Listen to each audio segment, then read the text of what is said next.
అన్న సంవత్సరానికి ఒకసారి రాకెట్ల పుణ్యం వస్తుందన్న.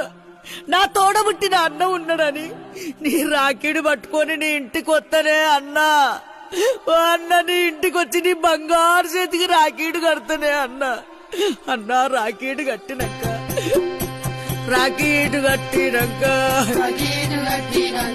నీ కొంగు చాపుతా అన్నా.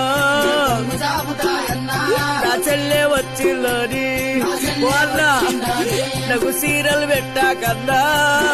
వాళ్ళ నాకు కట్టమియ్యకే అన్నా. నాకు 100 ఇయ్యకే అన్నా. 200 ఇయ్యకే అన్నా. 500 ఇయ్యకే అన్నా.